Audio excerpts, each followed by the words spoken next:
ginagamit ka lang nila bilang kasangkapan. Hindi tayo ang magkalaban. Bibigyan kita ng halimbawa. Isa sa mga defender mo ay si Iloy Bugrit, isa umanong viral vlogger ayon sa mga lumalapit sa akin. Sa halagang 2,500 ay bumabahanap na siya at ipinagtatanggol ka. Beverly! Anaconda! Binatsing Iloy mo lang matinggil ka nga laba ka guya nga kabayo. Ang itsura mo daw si Freddy Aguilar kahoy bigaon. For example, she will also do a charity scan, right? She will do a charity.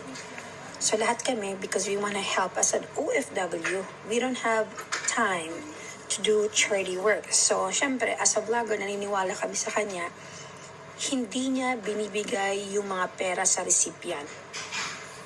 For sure, naniniwala ako, ang nangyari sa manager ni Elias, she got paid doing that. Hindi ko alam kung sino nagbayad. Si Bugres, hindi siya magpapahiya sa tao pag hindi siya paid. Because that's her job, napayain ang mga tao. So, she's doing like ng mga recruiting agency na nagpapadala daw kunwari sa Dubai or Canada, ini-interview niya, blah blah blah and all that. And then, ang nagtatanggap ng mga pera is a third party person, meaning mga kapatid niya, mga anak niya, and people will fall for her. In regards of social media, she became a vlogger.